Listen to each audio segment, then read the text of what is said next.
Bienvenue dans le parcours audio de la pensée du jour du Top Chrétien.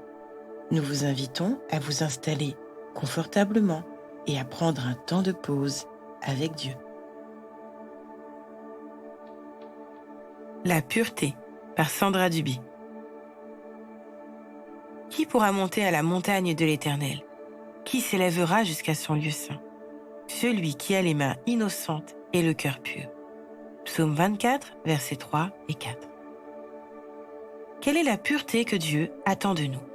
Une vie lisse et religieuse dans les apparences ou une vie consacrée dans le secret? La réponse se trouve dans ce psaume. Dieu est toujours à la recherche de notre cœur dans le lieu secret, car tout découle de cet endroit. Nos pensées secrètes, nos intentions secrètes, nos désirs secrets, toutes ces choses sont celles que Dieu observe et teste dans notre vie. Dieu désire communier avec nous pour que nous ne fassions plus qu'un avec lui, comme le décrit l'évangile de Jean au chapitre 17. Pour que la communion puisse opérer et pour que la vie puisse couler, nous devons être purs de cœur et de corps. Un cœur pur et des mains innocentes. Le cœur représente les motivations profondes, la vérité à l'intérieur de nous. Et les mains représentent nos actions, ce qui découle de ce qu'il y a dans notre cœur. Jésus rappelle aux pharisiens dans Luc 6 au verset 45 que c'est de l'abondance du cœur que la bouche parle. Et 1 Corinthiens 6 versets 19 et 20 nous rappelle ceci. Ne savez-vous pas que votre corps est le temple du Saint-Esprit qui est en vous, que vous avez reçu de Dieu, et que vous ne vous appartenez point à vous-même, car vous avez été rachetés à un grand prix. Glorifiez donc Dieu dans votre corps et dans votre esprit qui appartiennent à Dieu. La pureté, c'est un cœur qui pardonne et un corps qui est gardé dans la sainteté, c'est-à-dire soumis à notre esprit. Ma sexualité, mon rapport à la nourriture, à l'alcool, au divertissement, au sport, ce que je laisse passer au travers de mes oreilles, de mes yeux, détermineront mon niveau de pureté et donc mon accessibilité à la présence de Dieu. Dieu cherche à être le premier dans notre vie. Il cherche notre adoration, car elle a le pouvoir de nous transformer à son image.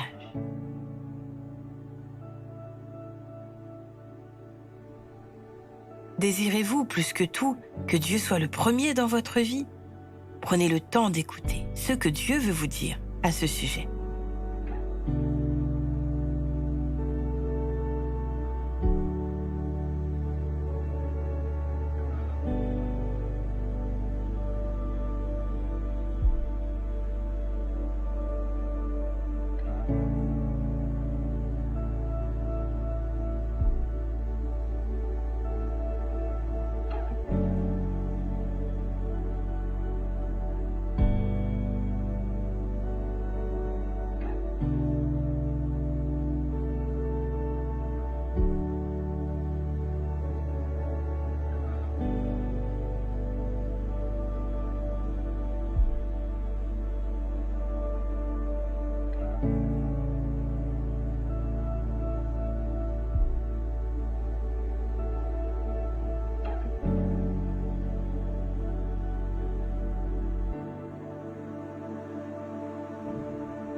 Prier, c'est simple. Parlez à Dieu comme vous le feriez avec votre ami le plus proche. Dieu vous aime et peut tout entendre. Voici un exemple de prière. Seigneur, je ne veux rien te cacher. Viens dans tous les domaines de ma vie.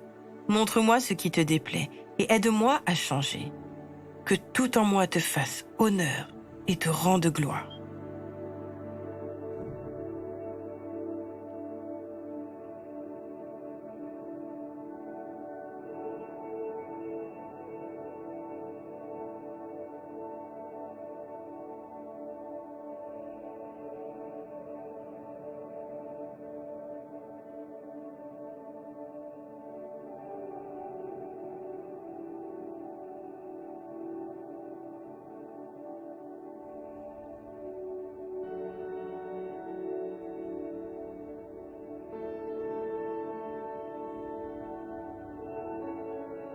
S'il vous arrive de chuter, et de vous sentir indigne d'un Dieu si bon, faites un retour en arrière et louez-le pour tout ce qu'il a déjà transformé et purifié dans votre vie.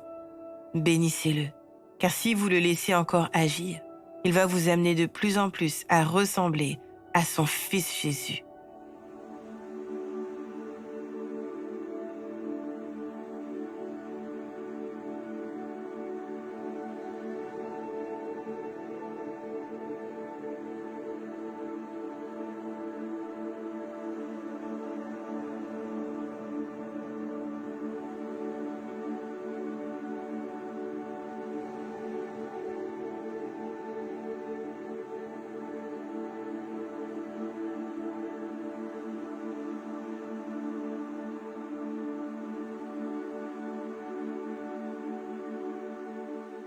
À présent, que pouvez-vous mettre en place afin d'appliquer ce que Dieu vous a dit?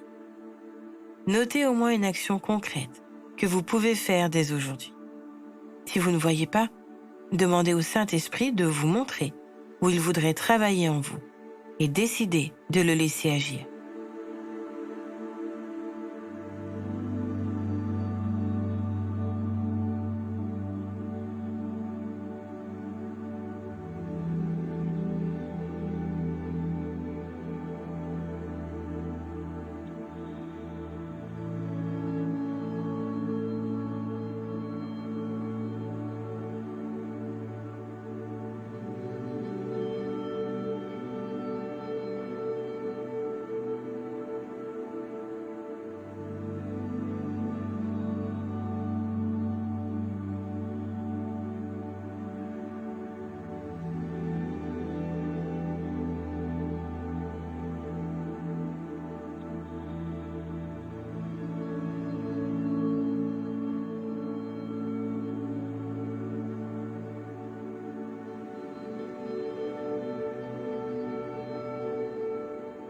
Notre parcours du jour se termine.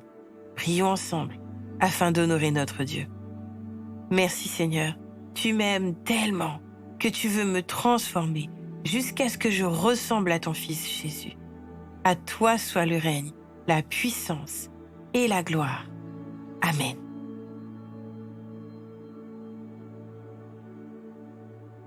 Nous espérons que ce temps de pause avec Dieu vous a ressourci. Rendez-vous demain pour un temps de Séla avec la pensée du jour.